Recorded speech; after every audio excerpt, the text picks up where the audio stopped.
Hi everyone, my name is Tori, this is Novel Life, and welcome back to my channel.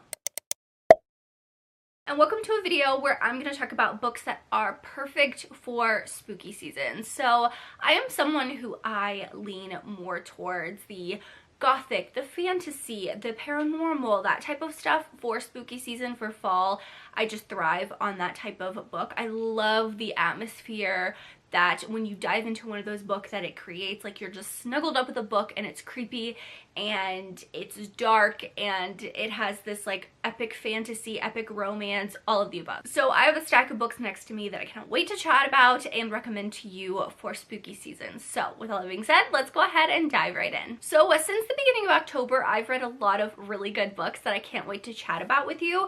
The first one that I read that I had the best time with is Lights Out by Nessa Allen. So this is a darker romance. It's not a fantasy, it's not a paranormal, but it does have those darkish vibes. We have our main hero who is like a masked character online. He creates these like thirst traps or whatever on TikTok, and he's masked. He doesn't show his face or anything like that, and he starts to have this obsession, I guess you could say, with our female character Allie, who is a trauma nurse. She's been through a lot. She's a fan of his online, and she was actually previously kind of in like a casual relationship with his roommate, so they kind of like know each other or whatever, and he goes about stalking her.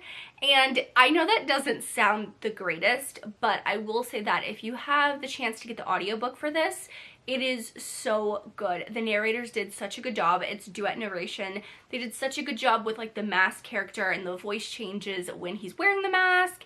And he's like a golden retriever hero when he's not masked, but when he is masked, he has this like persona. And it's just like so interesting. I gave this book 4 stars when I read it. I just had the best times. If you're a dark romance lover, I highly suggest you pick up this one this spooky season. It was like perfect. There was just all of these different things that just made it the best reading experience when I was listening to the audiobook. So I would highly recommend this one. Such a good time, but not a fantasy or paranormal romance. So I wanted to start off with this one because this is like the only one-off that's like that. Another book that I read recently that I think a lot of people would love is Starling House by Alexi Haro. So this is my first book that I've ever read by Alexi Haro. I listened to the audiobook and I loved this. This has a lot of different elements. It's like they have a little bit of a romance. They have this paranormal fantastical aspect with some magic type thing. They have this like creepiness of this Starling house, and this house that's like its own entity, and it has, you know, creatures that come up, and you see that they have someone that's living in the house that is supposed to like take care of it and like make sure these creatures don't get out into the world. There's also this like small town aspect, and our female character, you see that she lives in this small town. She's lived in this small town her whole life, and you see like the struggles that she has dealt with and that she is dealing with while trying to take care of her brother. You see that she lives in this small town that has this like mining company that's like not great for the air quality. So there's just a lot of subjects that were actually touched on in this book that I really enjoyed, that's like very prevalent, like, you know, the air quality, the type of people who worked and previously worked at this like plant, the people who are in power. You have the Starling house, and you have our hero who is taking care of the Starling house and is the warden of the Starling house, and it just made for such an atmospheric read that I was actually very surprised by it. And I love the writing style. The writing was absolutely beautiful. I loved it. It was such a short book, but it was like felt like a very all-encompassing story that you felt like you didn't miss anything just because it was like a shorter book. So I would highly recommend this one. Very atmospheric, definitely like perfect for spooky season. Maybe a little bit of touch of horror elements too, but yeah, really enjoyed this one as well. Another more spicier fantasy romance that I've recently read was Fantasma by Kaylee Smith. So this book has been making its way around Book Talk, Instagram, BookTube, all of the above, and I am someone who I actually really enjoyed this book. And I went into this book having no expectations. I really didn't know what to expect. All I knew was that it was set in New Orleans. It's called Fantasma. You were locked into this house for 14 days, and you were supposed to go through these trials. So if you're someone who likes trials and fantasy romance, I highly suggest you picking this up. I'm someone who I don't always enjoy it, but this did it so differently that I was totally fine with the trials and what was happening.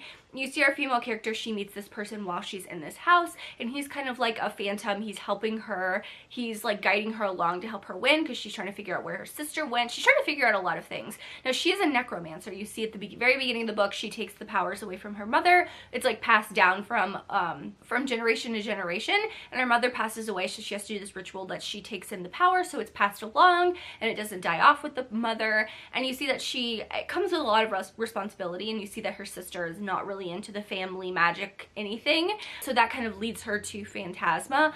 I love this. It had fantasy aspects, they had magical aspects, it had a lot of horror. There were parts where I was like, this is really creepy. Like, I'm not gonna lie, it's creepy, but it was like the perfect blend of all of those things. I really hope I'm explaining this the right way, but I just had the best time with this book. I know some people who didn't really enjoy it, but I would say that if that sounds interesting to you, go in with like no expectations, go in with just knowing that, and just have a great time with it. I had the best time. I was kind of surprised by the end. I kind of saw it coming, but there were some things that I did not see coming. So yeah, definitely had a lot of surprises, and I would highly recommend checking out this one for spooky season because I really think it's perfect. So another book that I recently read was Anathema by Carrie. I think I'm pronouncing this right. Honestly, I pronounce things wrong all the time. I'm probably not pronouncing it right. But this is a dark gothic fantasy romance, and I went in knowing nothing. I just knew it was gothic and that was it. And I will say this is Carrie Lake's first fantasy romance, or first gothic fantasy romance, I should say. She's wrote a lot of gothic stories before, like gothic romances, and I think she actually did a really good job with this world building and everything. Was there like some things that were kind of confusing? As the reader, you're trying to understand not only this human world where they have some kind of magical elements, but also the fantasy world beyond the veil that you see that she goes over. And that's also she's trying to explain that at the same time at the beginning of the book. So when they merge together, it becomes a lot easier to read. But when it's separate, it's just a lot to go off of and try to understand. So I would say that if you're newer to fantasy romance, don't really pick this up. But if you are a fantasy romance lover, I highly suggest picking this up. I think that Carrie Lake, I've read Nocticadia, she does gothic romances so well that the blend of the gothic elements with the fantastical elements in this book really hit for me, and it was really such an incredible book, an incredible read. Like, every page had me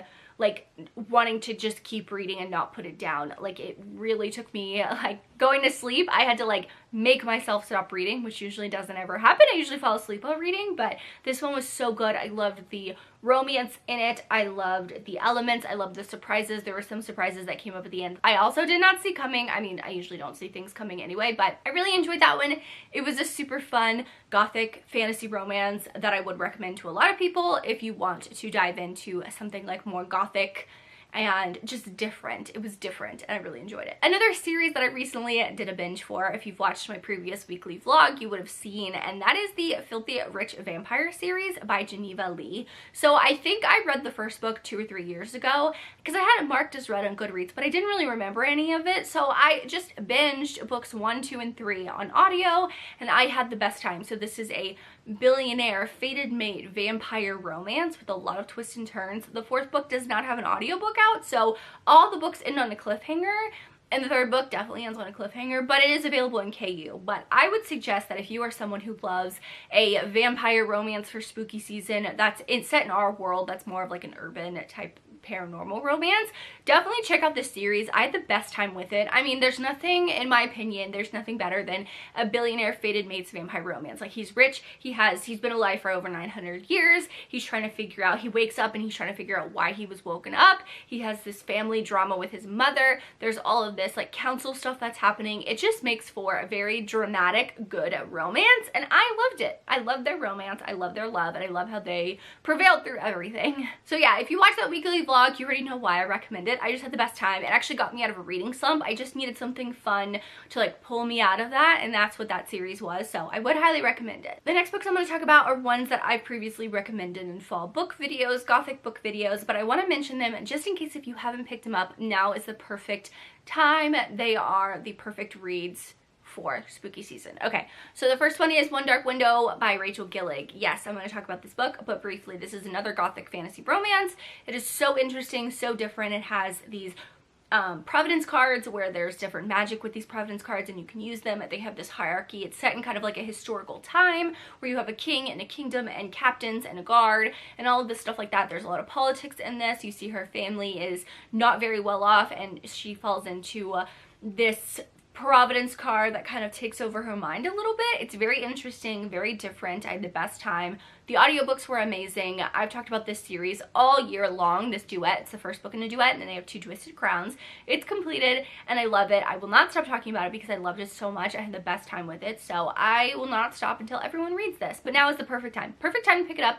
No excuse. So, so, so good. Everyone needs to read it. The next one I want to mention is a completed trilogy now, and that is the Belladonna trilogy by Adeline Grace. So I recently read Wisteria back in September, which is the 3rd and final book in the Belladonna trilogy. And I will say that Belladonna is my favorite in the series, and Wisteria. They're tied for my top book in the series. I will say, reading the 3rd book, I have a better appreciation for Foxglove. Foxglove is not my favorite. It's the middle book. It's a bridge book. You can tell that. But the series as a whole, you see all of these characters and you see where they have started and where they ended, and it's such a beautiful story to witness because you see all the characters from this book through the 2nd book and the 3rd book, and you see kind of like how they grow and how they evolve and what happens to them and their stories, and it's beautiful. It's heartbreaking at the same time, but I really, really, really loved this trilogy, and it's just like just a very atmospheric, fun story.